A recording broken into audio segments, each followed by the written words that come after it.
So this is day 2 of the JFK Assassination Conference in 2022. And our theme this year is re-examining our history, pursuing truth and justice in the deaths of JFK, MLK, RFK, and Malcolm X. And as we mentioned yesterday, this is the first time that we have actually explored any of the information about the assassination of Malcolm X. And Larry Rivera did an amazing job yesterday. And I think we have some more follow-up on that today. Do we not, Larry?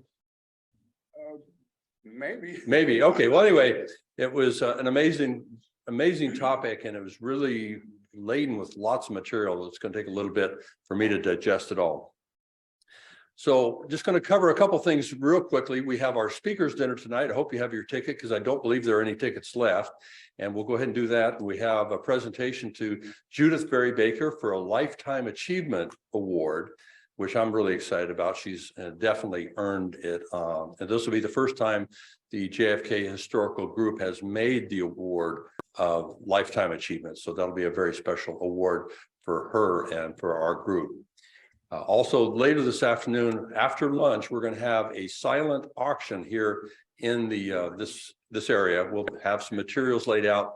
If you find an interest in anything that's laid out, just write your name and the bid that you want to make on it. And then just before we wrap it up and go to dinner tonight, we'll end it and go ahead and check and see if you were the high bidder on whatever that item you might have bid on, and then go ahead and pay for it and take it away and take it home with you. All right, it is now time to go ahead and bring up our first speaker of the day. And our first speaker is a friend of mine, and he's an amazing man. I met him back in 2016, where he premiered his movie, The Searchers, at the Dallas Theater. And I've had the pleasure of working with this man for the last number of years, and he is an incredible devotee to the JFK assassination. He's done such an incredible body of work to help us better understand and capture for history the words of so many of the witnesses and the researchers. And our first speaker is Randy Benson. And he is a director, producer, and editor of The Searchers, the movie.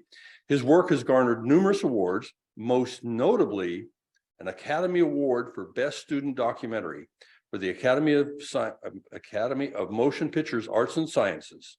He received an Eastman Kodak Excellence in Filmmaking Award at the Cannes Film Festival and a First Appearance Award at the International Documentary Film Festival. He has been an instructor of film and video at the Center for Documentary Studies at Duke University for over a decade.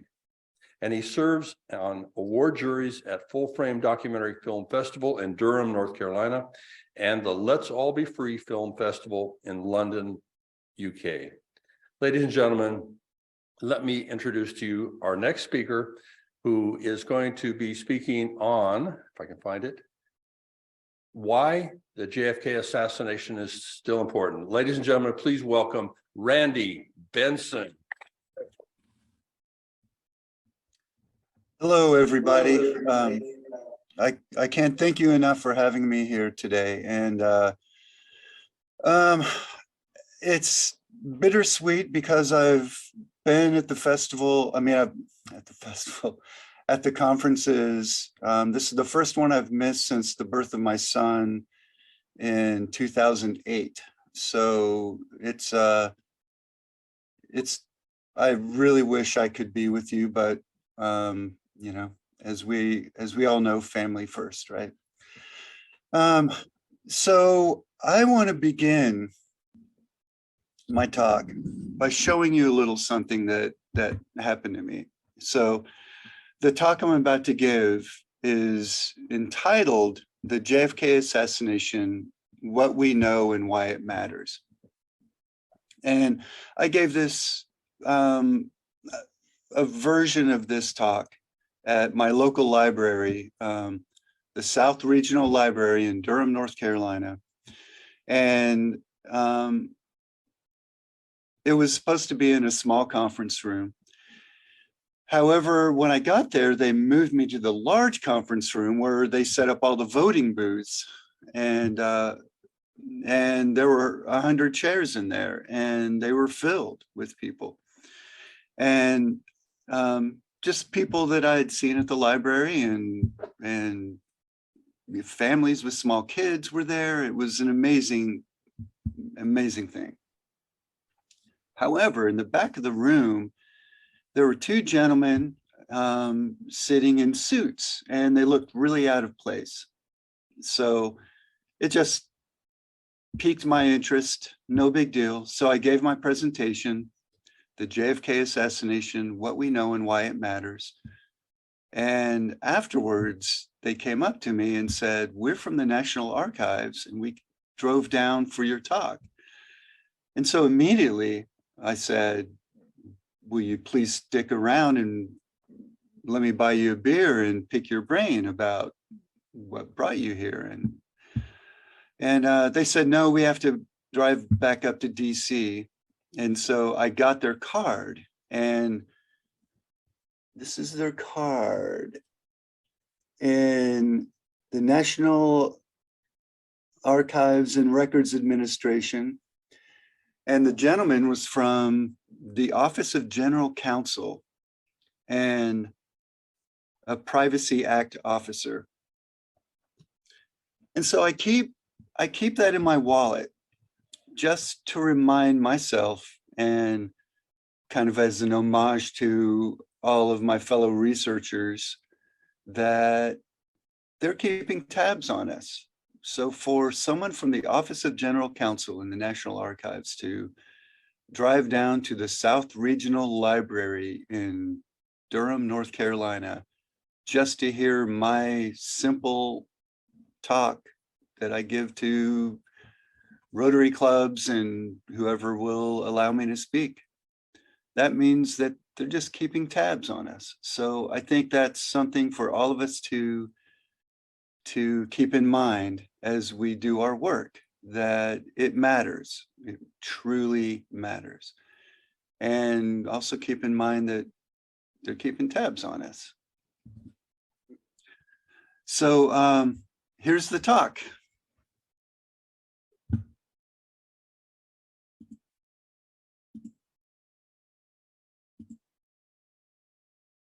And please let me know if you have any problems seeing it or anything else. So again, I'm Randolph Benson. I now teach also at Davidson College in Davidson, North Carolina, near Charlotte, in film and media studies. And I'm also teaching, still teaching. Randy? Yeah. Your screen's not shared. Yes, I've done this before. I'm so Well, sorry. it's early morning. It's, you know, Friday night was probably a late night there. So it was for us. Yeah. Yes, indeed. Okay. Share sound, desktop 2. There we go. And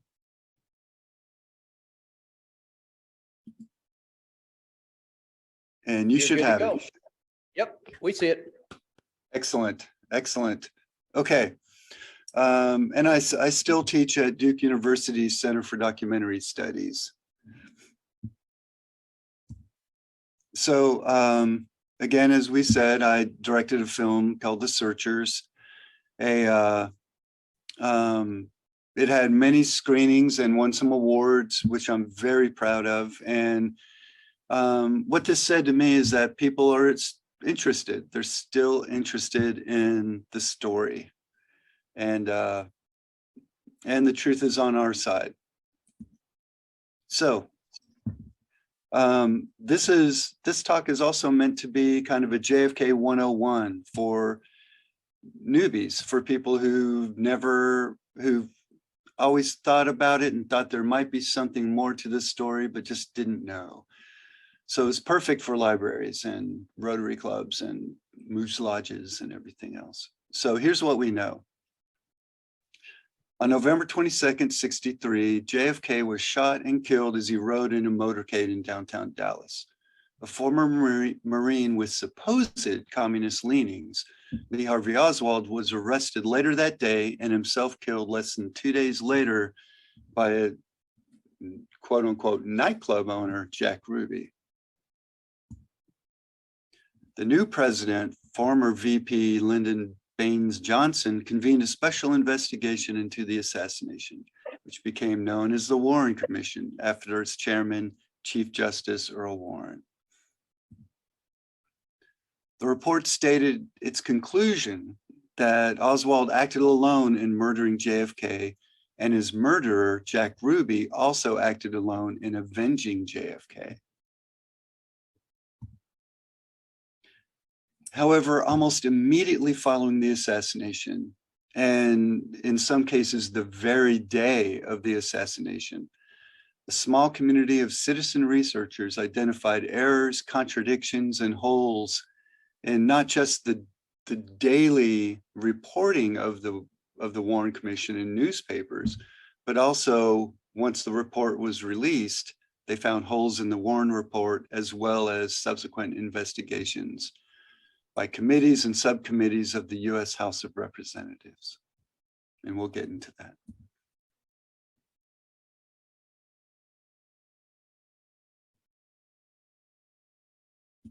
People were demanding that a second investigation be opened up.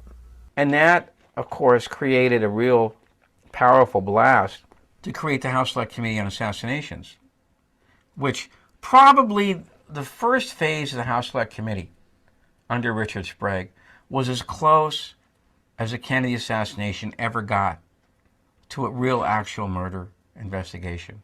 And however imperfect it was, it did focus renewed attention. That House Committee, our United States Congress, comprised of Democrats and Republicans, came to the official conclusion that the Warren Commission was wrong and that there was a conspiracy involved in the assassination of President Kennedy. That was the official finding. With a probability of 95% or better, there was indeed a shot fired from the grassy knoll. Good evening. A congressional committee has concluded that President John Kennedy and civil rights leader Martin Luther King Jr., both of them, were probably killed as the result of conspiracies.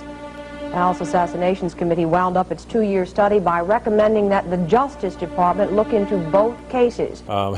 The news item of the century, cracking open, and no further discussion, no specials, no hour-long expose, just now for the sports. So that was a clip from the Searchers where they discussed the House Select Committee that found, as we saw in the news report with Jessica Savage, who was also assassinated, that JFK was probably assassinated as a result of a conspiracy. That is the last determination of the US government. So from the late 70s to 1991, the case went into somewhat of a decline. There were documentaries, and The Men That Killed Kennedy was an amazing documentary series that took place in the 90s and then again into the 80s and then again into the late 90s, early 2000s. But let's flash forward to December 1991.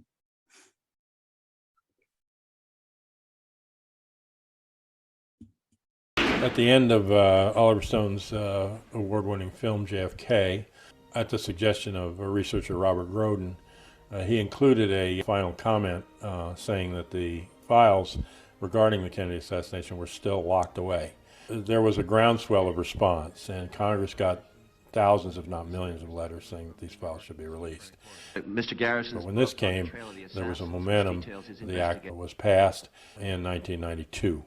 The Freedom of Information Act from 64 to 94 maybe got a few thousands of pages. Since the passage of the JFK Records Act in 92, the archives and the different agencies have been forced to release over 6.5 million pages. It's one of the largest record releases in history of the United States, and it's a model that we need to be using for the Martin Luther King assassination, for the 911 Commission records. The spin put on at the time, even by the review board itself, was, well, we released all these files, but there's nothing there. And CIA Director Robert Gates announced today that he plans to make public secret files on the assassination of President John F. Kennedy. Weekend Update has already obtained one of the files.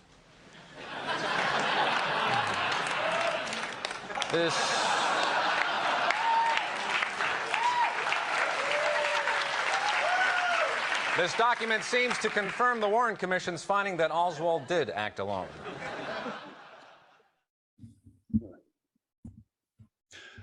So, as a result of the movie JFK and that tagline that was included at the end, thank you, Robert Groden, for that. We owe him a great amount of thanks for many things in the assassination research. Congress passed the JFK Assassination Records Collection Act of 1992, which created the ARRB, a panel to review all files and to determine which ones would be made available to the American public. The act was signed into law by George H.W. Bush on October 26, 1992. So as part of the act, all governmental agencies were ordered to retain all documents pertaining to not only the assassination, but to the entire Kennedy presidency. However, in its very first meeting, the U.S. Secret Service informed the review board that it had destroyed all of its documents. The review board noted this in its final report. However, it decided not to pursue a contempt of Congress in its first days of convening. And it's noted in the report, the Secret Service destroyed all of its documents. When the review board wrapped on September 30th, 98, a massive 6.5 million pages of documents were placed into the JFK Act collection in the National Archives. In fact, they had to build a second archives in College Park, Maryland to house the documents. Only the Nazi records collection following World War II secured more documents.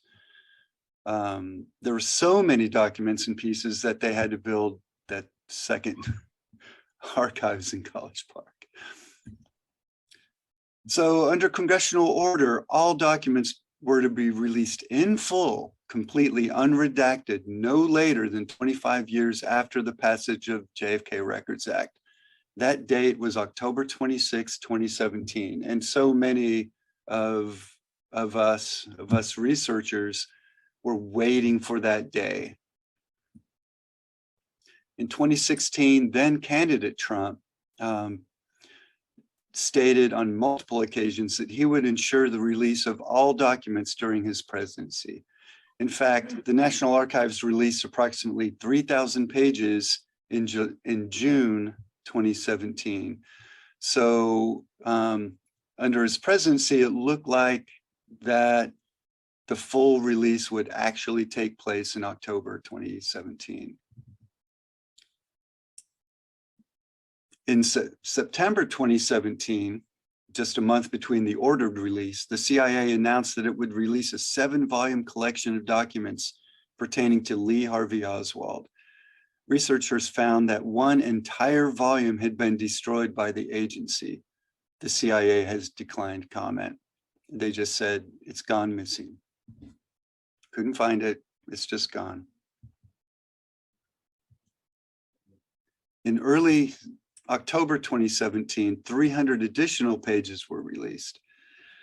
Then on October 25th, 2017, one day prior to the congressional deadline, the CIA, the FBI, and the Pentagon appealed to President Trump to stop the release of an estimated 350,000 pages of documents stating national security.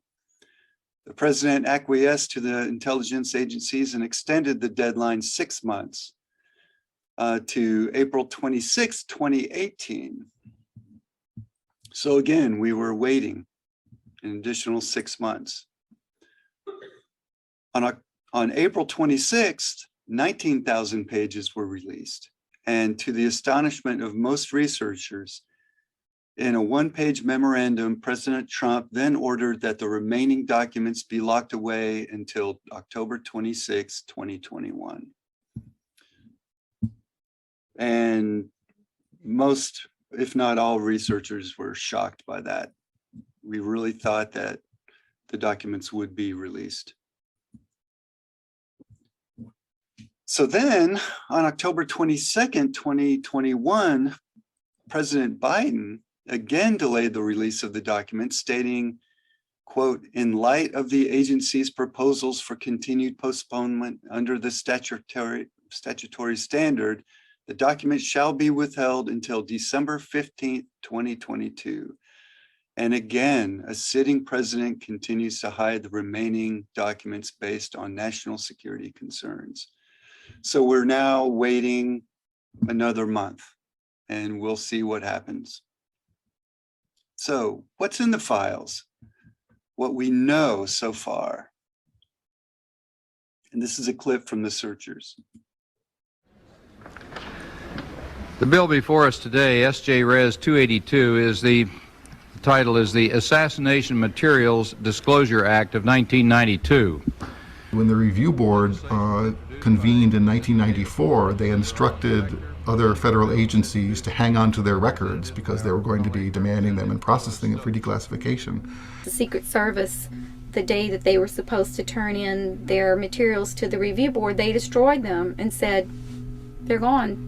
We don't have them. We destroyed them. That was illegal under the act. Any record, once the act was passed, nothing was to be destroyed. The review board was apoplectic over this, but in the end decided not to make a big public stink in their first year of operation against an agency like the Secret Service. And so they noted it in their final report that this had happened and left it at that. That's for real. One thing you won't find in the documents is the magic secret code that says the government knows who killed Kennedy and here it is in our 40-page report. That's not how things worked. There's huge varieties of interesting clues along the way, some of which just go nowhere, some of which lead you to other things. And then there are the occasional eye-popping moments. One of them was early versions of the Warren Report, which had been written in draft form and presented to commissioners. It is the view of the commission as expressed in the report that it probably did occur that there was a single bullet conclusion. So the single bullet is crucial. And it was Arlen Specter who first came to the conclusion that the same bullet hit Kennedy and Connolly. And this is the bullet Specter and the commission say wounded two men. The Warren Commission said that one bullet hit Kennedy at the back of his neck. It passed through his throat and nicked his tie as it came out. It then went on into Governor Connolly's back. Now smashed through Connolly, smashed a rib, and came out below his breast, just below the nipple. And it wasn't finished yet. The bullet then hit his right wrist, tore through part of it, and then lodged in his left thigh. And this is the bullet that was supposed to have done all this. The single bullet theory says that the bullet came through Kennedy's neck, didn't hit any bone, went right on down, hit Connolly, caused all of his wounds, and that way they can have all of these wounds attributed to one bullet, and then they got the one that missed, and then they got the one that hit Kennedy in the head. So there's your three shots, and you've got to have three shots to make the single assassin theory work. If there's a fourth shot, then we're into conspiracy and multiple shooters. Gerald Ford himself, the future president, had written in changes to the descriptions of Kennedy's wound in an early version of the report. Lee Harvey Oswald was the assassin. We said that the commission had found no evidence of a conspiracy, foreign or domestic. He actually changed the text in the report to move the wound in JFK's back to a position at the base of his neck, which is very significant for the simple reason that if you raise the entrance wound to the neck, you of course make the single bullet theory more plausible. And that one small change of wording is what has allowed them to argue that cockamamie single bullet theory. These guys are very conscious of the problems they were having, you know, with the trajectory of this magic bullet. People ask, why do you have Arlen Specter, Gerald Ford, and Emmett Kelly together? Well, they have one thing in common. 3 clowns. And it showed that the Warren Commission was willing to fudge the wording to make their case seem more plausible. The House Select Committee on Assassination said, well, we've gone and interviewed the witnesses at the autopsy, and it turns out that the doctors in Dallas were wrong. All the witnesses at the autopsy said that there was no hole in the back of his head and that his wounds looked just like they look in the autopsy photographs. Where are the interviews? We'd like to see them. Well, they didn't come out until the Assassination Records Review Board released them in the early mid-1990s. And guess what? The witnesses at the autopsy described the wounds exactly as the witnesses at Dallas had, that he had a hole in the back of his head. So the House Select Committee on Assassination had falsified his own interviews to be consistent with the autopsy conclusions that they wanted to reach, that Oswald could have done it. They lied. You couldn't even trust the pro-conspiracy House Select Committee on Assassinations to tell you the full truth. Another set of documents that was found, which is quite an eye-popper, is the so-called Operation Northwoods documents. Which was a plan by the Joint Chiefs to create a traumatic incident that would terrorize the public and then could be blamed on Castro and could be then used as an excuse to invade Cuba. And this involved shootings on the streets of Miami and Washington, D.C., blowing up a ship in Guantanamo Bay, blowing up a drone airliner and pretending that it was a real airliner over Cuba in such a way it could be blamed on Castro. With fake obituaries sent to the local papers. These would be orchestrated in sequence as part of an effort to blame them on Castro and to be used as a pretext for invading Cuba. The rush to judgment was really the beginning by J. Edgar Hoover, who that day said Oswald did it and did it alone. Among those records is a document on the afternoon of November 22nd after the shooting, but well before any full-scale investigation or conviction or anything else happened. J. Edgar Hoover wrote a letter to his investigative staff and called Robert Kennedy and said, we have the man that shot the president and there's nothing else behind it. This is the president of the United States. A lot of people had reasons to kill him. How can you say the first day there was no conspiracy? You can if you start with the preconception that we're going to say Oswald did it alone and we don't care what the evidence shows. Another important record that came out was a memo from Assistant and then Acting Attorney General Nicholas Katzenbach to Bill Moyers, who was a press aide to Lyndon Johnson. The memo said that the public needs to be convinced that Oswald acted alone, that the evidence against him would have convicted him in court even if he hadn't been killed, and that there was a lone individual acting on just his own behalf. This was a memo on November 25th, the day of Kennedy's funeral and burial. These documents didn't just sort of fall one day from the sky. They were dug kicking and screaming out of federal agencies. We know now from the documents there was basically a COINTELPRO operation against the researchers to discredit them, to try to back up the phony conclusion, lest it go where it would go. The CIA wrote out a lengthy memo to station chiefs all over the world. The CIA document is number 1035-960. And 1035-960 talks about how they're going to counter the works of people like myself by using propaganda assets in the media. They certainly viewed public's disbelief of the Warren Report with concern and provided point-by-point rebuttal points. We're all communists, we're all in it for the money. One of the mentions in this document is that they should label these people conspiracy theorists. It's the beginning of the etymology of those two words being joined at the hip, so that now we're in an era where there is no conspiracy that isn't a theory. It's a very, very powerful and important document. It shows how they did it.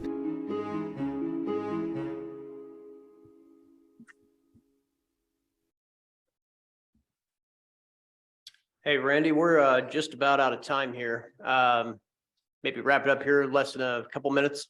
Yeah, absolutely. I just have the documents here that were in the that video clip, and there are a number of other documents that that we now have in our possession to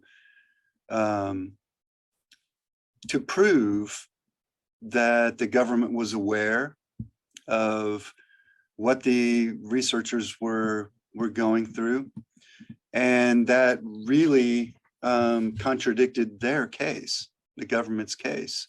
Here we have Oswald and David Ferry in the same picture. The collaboration with Dallas and Mayor Earl Cabell with the US government. We have the motorcade route being changed the night before. Newspaper articles noting the route that's been changed. And I'll make this available online. It'll be on my website.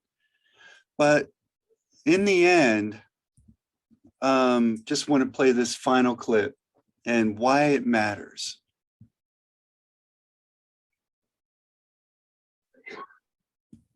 We can ill afford to let our history die. The effect of the national security state and all this propaganda is that our real history has been stolen from us, hidden from us. And without knowing our history, we can't act. Martin Schatz, an early critic, wrote that the political paralysis in America is based on the fact that we're allowed to believe anything, but to know nothing. And when you can't know, you cannot act. The past is prologue, and until we understand what's happened and what we did do right or wrong, or what we didn't do right or wrong, it's very hard to have a barometer to know what we should be doing in the future. In the larger picture, I think we're still in this funny conundrum where, even though more and more at least has come out in detail showing the fraudulence of the official version of events, it hasn't changed what's in the history books and you name it.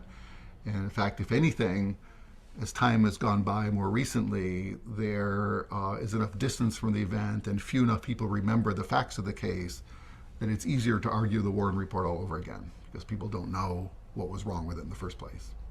The world would have been a very, very different place had Kennedy not been assassinated. Many people think, why are you talking about this case now? It's ancient history. Well, it's not. It's still relevant today. Things which are happening today stem from incidents like the Kennedy assassination. The predominant paradigm in this country is that things happen due to incompetence, not malice, not evil. And that the government is basically benign. It may hurt someone inadvertently, but it would never do something as outrageous as kill its own president. But there's other paradigms out there. This was... So, to learn, so what's next in my research? I am in the process of creating The Searchers Part 2, and to take over where I left off. And you can learn more about all of my work and The Searchers and The Searchers Film 2, the status of the documents, and anything that has to do with what I'm up to with just visiting my site at thesearchersfilm.com. Thank you, Randy. Ladies and gentlemen, Randy Benson. Randy, I don't know, can you hear me? I can indeed, yes. Awesome. Well, Randy, one of the things I was thinking about as I was having breakfast this morning is I think we do a lot of things very, very well, but so much of our focus at these conferences are people who have been in the weeds for quite a while and understand, the basics anyway of the JFK assassination. And I think what we need to do, and what you were covering this morning, is more of a primer and thinking about the new and the younger people who don't have the experience with this information the way that some of us do. So I would encourage you to keep working on that area and come up with some, additional things that we can present to people who are new to the conference and new to the assassination. So thank you for your body of work. Thanks for all that you have done. And again, wish you could have been here. Thank you so much, everybody. Ladies again, Randy Benson.